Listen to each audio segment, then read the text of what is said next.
Variety हमारे पास जो है वो चावल की मौजूद है। हमारे पास सरकारी लिस्ट लगी हुई है।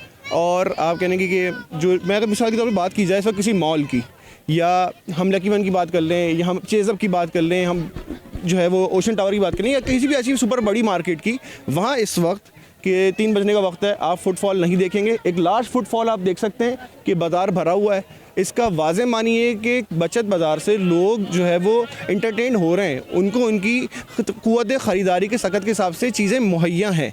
एक बात। दूसरा ये कि यहाँ पर बहुत इजी और बहुत फास्ट ट्रैक है, आप अपनी शिकायत दर्ज करा सकते हैं, उसमें फिर बहुत इंप्लीमेंट हो सकता है। देखिए अभी कुछ यहाँ जो आप दुकान दिखा रहे हैं, यहाँ पे कुछ चीज़ों पे मैंने देखा रेट है, लेकिन इन चीज़ों पे रेट नहीं है। किसी को पाव चाहिए तो कैसे पता चलेगा ये सरकारी रेट क्या है? हाँ, ये आपने इसके ऊपर भी नहीं है ना। देखिए हम लोग ये देख रहे हैं बहुत सारी सरकारी प्राइसेस लगी हुई है। आपसे आके जब कस्टमर सवाल करे कि क्या है, तो आपके पास पीछे प्राइसेस आप जो कैमरामैन अगर दिखा सके, इस पे अगर जैसे बाकियों की लगी हुई है ना, अब मेरी बात समझे, जैसे बाकियों का लगाया हुआ है तो इनका भी होना चाहिए। हमारी एक्स्ट्रा एफर्ट्स है कि इसको हमने इनको कहा हुआ है, पाबंद किया हुआ कि आप लिख कर लगाएं, वरना सरकारी प्राइसेस की जो है पीछे छाया है। लेकिन अब आपने ना इसको लगाने ताकि आवाम को थोड़ा वो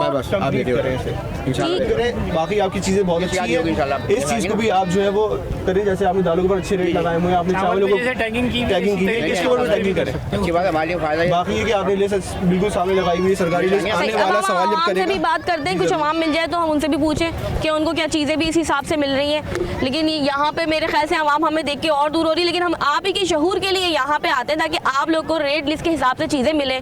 लेकिन आवाम अगर इसी तरीके से घबराएगी, हमसे बात नहीं करेगी, तो जाहिर है फिर वो आप इसी तरीके से परेशान रहेंगे। फिर आप हुकूमत को क्यों दोष देते हैं कि हुकूमत को आप ब्लेम देते हैं कि वो महंगाई कर रही है, लेकिन आपको भी तो अपना हक अदा करना है ना। रेट लिस्ट को देखना है कि रेट लिस्ट के हिसाब से क्या चीज़ें मिल रही है कि नहीं मिल रही। इंतजामिया मौजूद है इस बाज़ार में भी, वो आपके लिए खड़ी है कि वो आपको कह रही है कि आप आएँ, अगर कोई इशू है तो आप शिकायत करें। और उन्होंने एक शिकायत पे हमारे सामने उनके पैसे भी रिटर्न करवाए। मज़ीद हम आपको दूसरी जगह पे भी लेके चलेंगे, आप हमारे साथ चलते रहिए।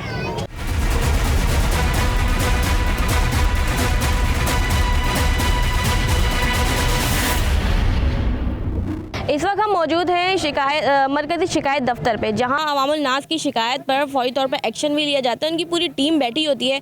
सरवर तकवी साहब, हमने पूरे प्रोग्राम में दिखाया कि बाज़ार का विज़िट किया, कुछ लोगों को शिकायत थी तो कुछ लोग मुतमईन थे। अगर कोई आपके पास शिकायत लेकर आए किसी हवाले से, ये तो चले हम आपके साथ थे तो उसी वक्त ऑन द स्पॉट शिकायत हो गई, लेकिन वैसे कोई आता है जैसे बच्चे घूम जाते हैं या कोई बदमज़गी हो जाती है। समटाइम ऐसा भी देखा जाता है कि बाज़ारों में बदमज़गी भी हो जाती है, क्योंकि लोग जो है जब बार्गेनिंग करते हैं उस पर भी हम देखा जाता है कि जो दुकानदार हैं उनसे लड़ाई झगड़े भी हो जाते हैं। तो किस तरीके से इन चीज़ों को आप देखते हैं? जी बिल्कुल, इस वक्त आप मरकज़ी शिकायत दफ्तर पे मौजूद हैं, जो ज़ेर निगरानी ब्यूरो ऑफ प्राइसेस है।